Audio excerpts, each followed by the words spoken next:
Hello, Singaporeans and my viewers. Today, I want to address something many Singaporeans have noticed but rarely talk about openly.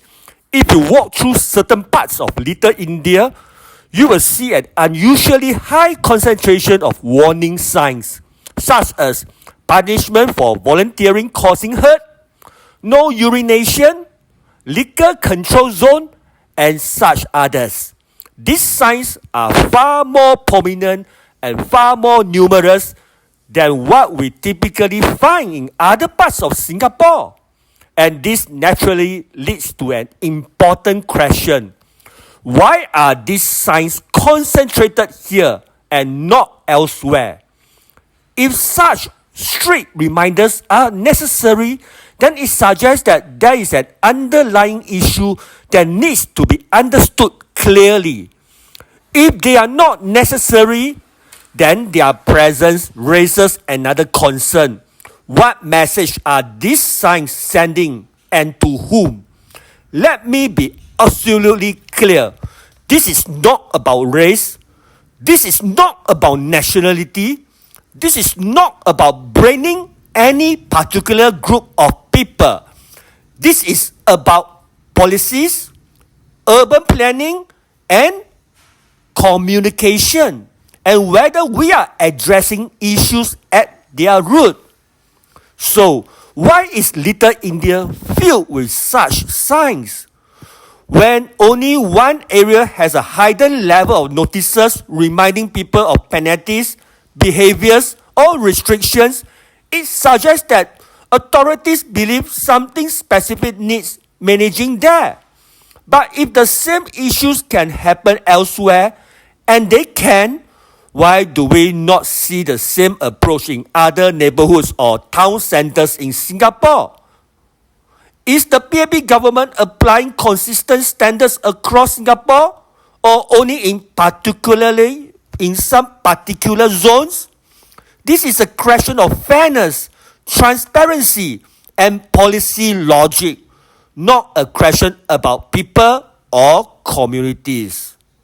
Are these signs a leftover reaction from the 2013 incident?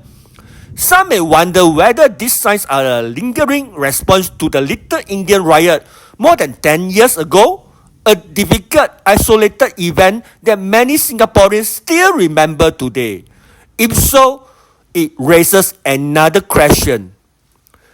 Is it healthy for policy or urban design to be shaped permanently by a one-off incident? Singapore prides itself on progress and improvement. So, should we not, after a decade, review whether these signs still make sense today? And if it still makes sense today, what has gone wrong today? What about the large number of foreign workers who gather in the area? Let me repeat again. This is not about stereotyping any nationality or group. Singapore's foreign workers contribute greatly to our economy. They build our houses, homes, roads, maintain our streets, and support industries that keep our country functioning. They deserve respect, dignity, and clear guidance. Yes, most importantly, clear guidance.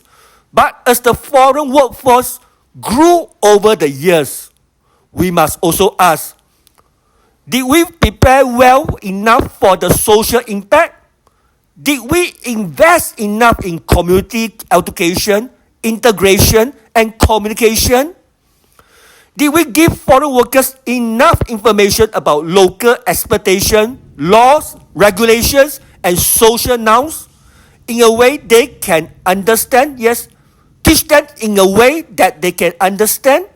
If behavioral guidance signs are concentrated in one district, does it mean we have not communicated clearly or early enough elsewhere? These are governance questions, not cultural ones. Are the signs addressing the cause or mainly treating the symptoms? When warnings and penalties dominate the environment, it often suggests that there is a behavioral gap that is not being addressed. The root causes have not been fully resolved, the policy response may be uneven or outdated. In a world-class city like Singapore, visual cluster makeup of warning signs is not the long-term solution. Instead, we need clear public communication across all districts, stronger orientation program for all new arrivals, smarter urban planning, fair and consistent enforcement, and policies that build understanding, not fear. So, do you think this PAP government is doing a good job? So, what should we be asking the PAP government?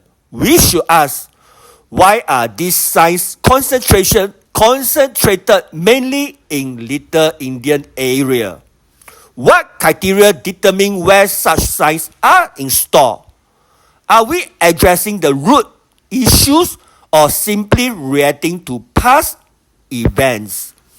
Is our integration and communication strategy adequate to not just new citizens but also to all our foreign workers?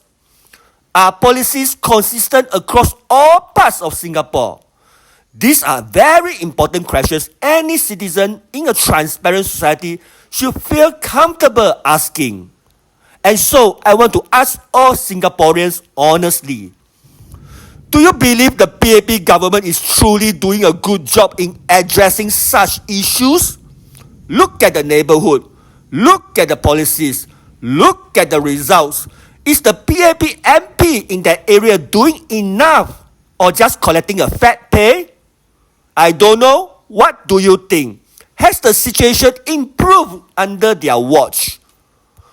Or are we simply layering more signboards on top of unresolved problems? Please remember, leadership is not about putting up posters. Leadership is not about solving causes, strengthening community engagement. Yes, let me correct it.